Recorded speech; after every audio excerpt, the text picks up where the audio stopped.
Welcome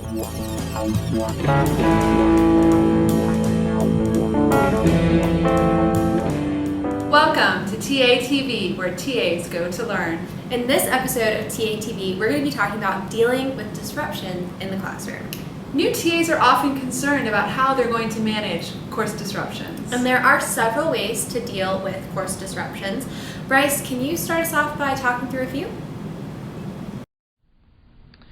There's several things to maintain control in the classroom. Number one, make sure that first day is as authoritative as possible. Make sure it sets the tone for the rest of the semester. In terms of disruptions, I have a set of rules on the first day that are in my syllabus. The key ones for me are being on time, as well as no cell phones in the classroom. Cell phones are a distraction not only for the students and the other students in the course, it's a student for the teaching assistant. And it can really throw your entire pace of the course off. So I have a list in my syllabus that I won't be accepted. With the first offense, I kind of give what I call the any offense that's a distraction in the classroom. I tend to do this, just kind of give them a stare, like, so that they know I'm aware of the situation. Normally that'll handle itself. Then I kind of escalate it more and more. There's a good approach where you can actually do a proximity, where you literally just walk next to them. Makes them a little uncomfortable. You're no longer at that front of the room lecturing. You're right next to them. If the offense continues, you could do kind of a touch-and-go approach, where you kind of just tap their desk, just make them aware that you're really serious about the situation now and it really needs to stop. And then if it escalates further, you can always refer to them in the name of as a course, in the class, which you don't want to get to that point, but because it really makes the student uncomfortable. But if it's necessary, then you can use that. And then finally, you can always approach the student after the course, explain their behavior that you're not happy with, explain that it's not going to be tolerated, and please ask them to stop. And normally, students will respond to that and respect you as an authoritative figure. Some really great tips there. Yes, like how do you explain the difference between a first offense and a more serious situation? Definitely. If it's the first offense, you can often deal with it quickly. Yeah, but there are some situations that require a lot more time. Yes. And oftentimes, you should adjust them right away to maintain a good environment. I had a student that was consistently late for class, every class, about 10 to 15 minutes late. I actually had another student approach me about it. This was actually my first semester, so I was a little bit more uncomfortable with how to handle it. I actually had another student come to me and tell me, why aren't you addressing this student that's coming in consistently 10 to 15 minutes late when we're here on time? And it really made me think that classroom management is not only important to me, it's also important to the other students in the class. That's a great point. Students notice other students' behavior. Definitely, and your students will appreciate a good classroom environment where they can learn. So Catherine, can you remember a time that you had to deal with a classroom disruption problem? One that stands out to me was I had two students who could not stop talking to each other during class, and I addressed it personally with them. I approached them kind of midway through class while the rest of the class was working on a group activity and asked them to hold their conversation till the end or to a break. And it would calm down for a while, and then it would keep going to the point where I could hear the conversation and every detail of the conversation from the front of the room. It was aggravating students around them, and it was something that kind of was getting addressed ineffectively every day with kind of a, hey, tone it down, hey, tone it down, hey, tone it down, to the point where it finally became, you know what, get out.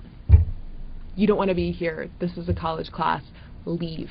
You're interfering with other people's learning environments. And it was when I drew that hard line that things actually were resolved, rather than this kind of piecemeal, hey, would you mind being quiet? Hey, would you mind being quiet? You know what, I mind you talking during my class. Leave. And sometimes you do have to be firm, otherwise those disruptions can continue. Right. Brandon, you've even said that humor can diffuse situations, correct? Yeah. Can you tell us about that? Sometimes I'll joke. The one instance I had was the student was playing some kind of word game on their computer, and I just jokingly said, you know, if you're going to play something in my class, why don't you play something better, because my grandmother plays that game and she could probably do better. So for me, a little humor tends to diffuse any situations, and just be prepared, because sometimes your students are not going to pay attention, and it might not be what you're doing, it might be something going on with them. Remember, like Brandon said, it's not always you. Sometimes students make choices that you can't control.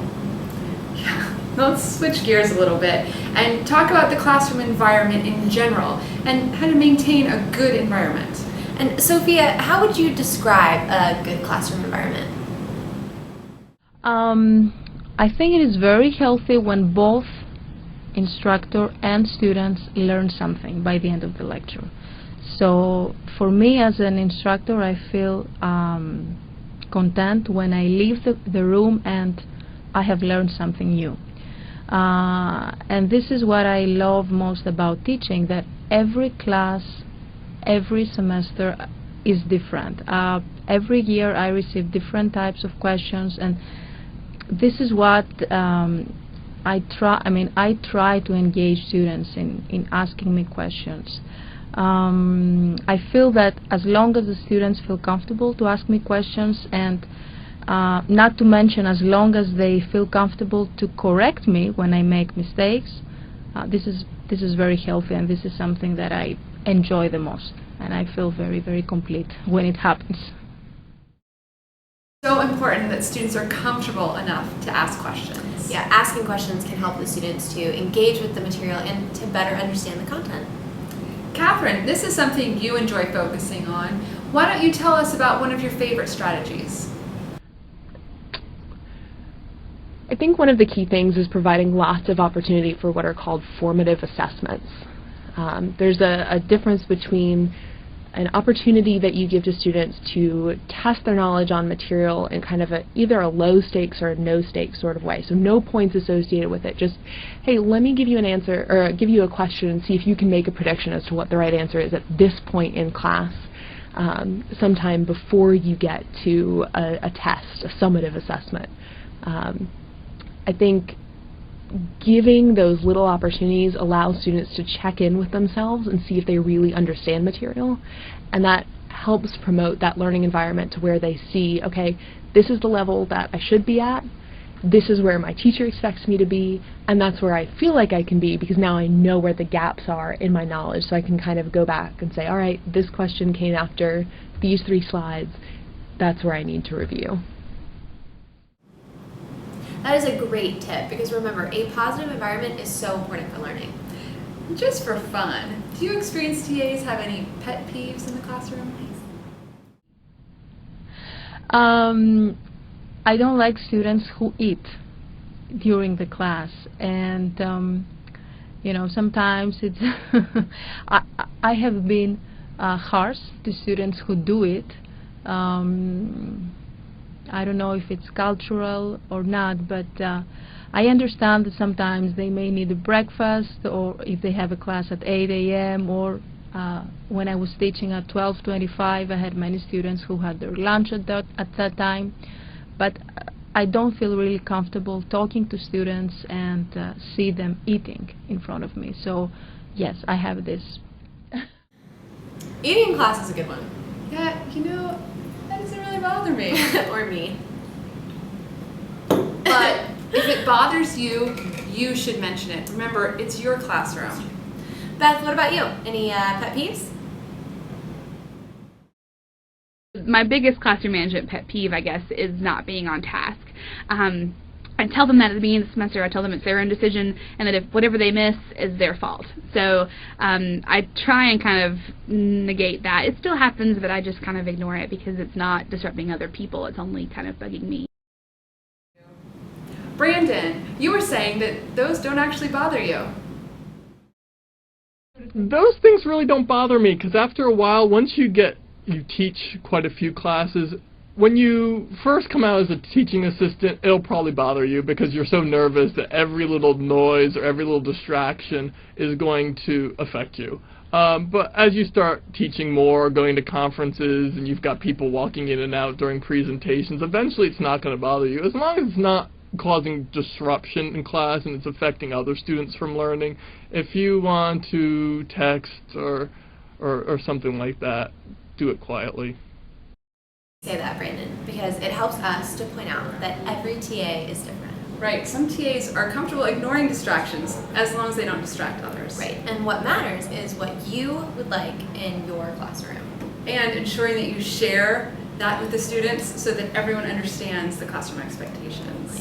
So I guess that wraps up our discussion of disruptions in the classroom. Right, so next up, the TAs are going to share some general advice about classroom management with you. So click on the next video so that you can see more TA TV, where TAs go to learn.